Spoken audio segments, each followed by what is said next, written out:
இந்த நாள் இனிய நாளாய் அமையட்டும். 26/4/2026 ஏப்ரல் மாதத்திலே ஞாயிற்றுக்கிழமை, ஸ்ரீ பராபவ வருடத்திலே சித்திரை மாதத்திலே 13ஆம் நாள். இன்றைய நாளிலே வளர்பிறையின் தசமி. தசமி மாலை 9:33 வரைக்கும் இருக்கும். பின்பு ஏகாதசி. மக நட்சத்திரம், இதுவும் மத்தியான வேலை 11:27 வரைக்கும் இருக்கும். பின்பு பூர நட்சத்திரமாய் மாறிவிடும். இந்த சித்திரையிலே வளர்பிறையிலே தசமி வருவது ரொம்ப நல்லது. பொதுவாகவே இந்த தசமி திதிகளிலே ஆண்கள் எண்ணெய் தேய்த்து குளித்தால் ஐஸ்வர்யம் வரும்னு இருக்கு. அதனால அதை கரெக்டா பண்ணிக்கணும். இன்னைக்கு ஆதி பராசக்தி அவதரித்த நிலம், அதாவது வாசவி கன்னிகா பரமேஸ்வரி ஜெயந்தி அப்படின்னு சொல்லுவாங்க. இன்னைக்கு பராசக்தியை வணங்குவது ரொம்ப நல்லது. சக்தி தேவியை வணங்குவதனால எப்படி சொல்லுவார் நம்ம பாரதினா, தொந்தி சுருங்குது சுறுசுறுப்பு விளவுது சொல்லடி சொல்லடி சக்திமா காலின்வார்.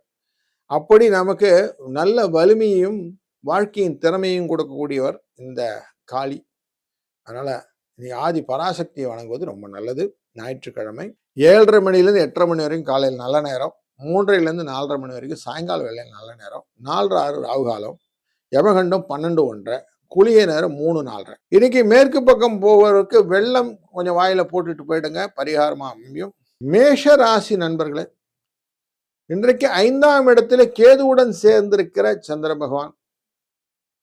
சந்திர பகவானின் பார்வை கேதுவுடன் சேர்ந்து லாபஸ்தானத்தை பார்க்கிறார்.